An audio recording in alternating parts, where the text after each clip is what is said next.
Harper Perennial and HarperAudio present The First 10 Years, Two Sides of the Same Love Story, by Joseph Fink and Meg Bashwiner, read by the authors. For our daughter, who spoils the ending of this book on page 1.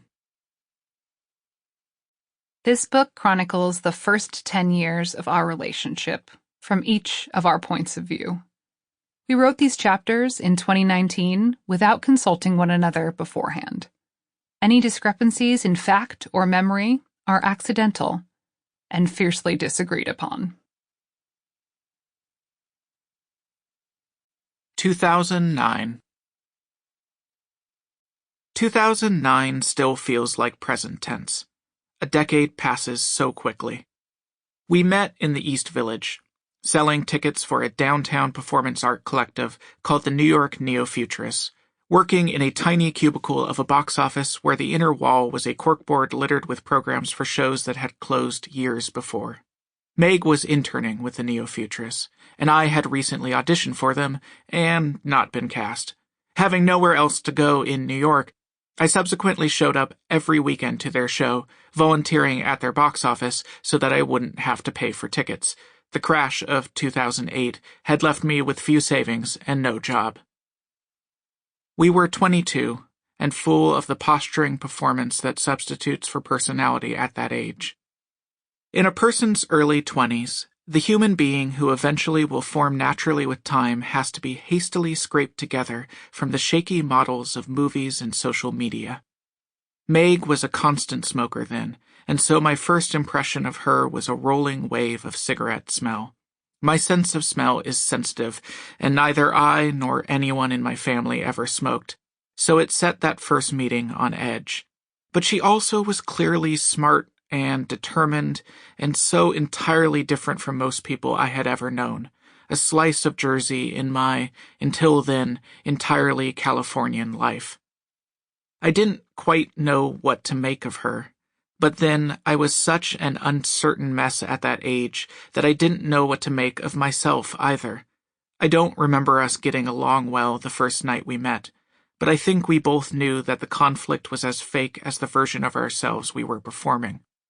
There were deeper, quieter versions of us, waiting to unfurl, and it was in those silent places that the heat between us lingered. The night we met, we went with the cast of the performance we had been selling tickets for to a restaurant in the East Village that doesn't exist anymore. Most restaurants in the East Village don't exist anymore. During the evening, it somehow came up that Meg loved seafood, and I hate even the smell of seafood. Kevin R. Free, a member of the Neo-Futurists and a future member of the Welcome to Night Vale cast, laughed and said, "Well, you two will never have sex." We would tell that story many times in the future, and Meg would always end it the same way. And he was right. New York in 2009 was teetering over the gap between the mythology of a thriving city for dreamers and the reality of the worst economic collapse in 80 years. I had no job and no prospect of one for 6 months after moving to the city.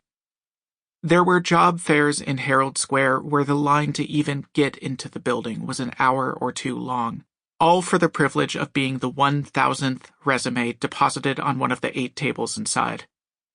It was clear to all of us that the future of our generation had been gambled away by the previous generations, and now there was nothing left for us. After several months, I found a minimum wage temp job at a refrigeration chemical company, a 90-minute subway commute from Windsor Terrace, the quiet, quasi-suburban neighborhood in Brooklyn that was the most central area I could afford. I remember being ecstatic that I found that job. I was let go after 2 weeks.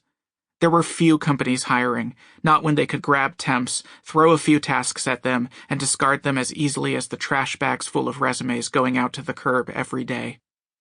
It was in the wake of this disaster that Meg and I met. It didn't feel like an unhappy time exactly.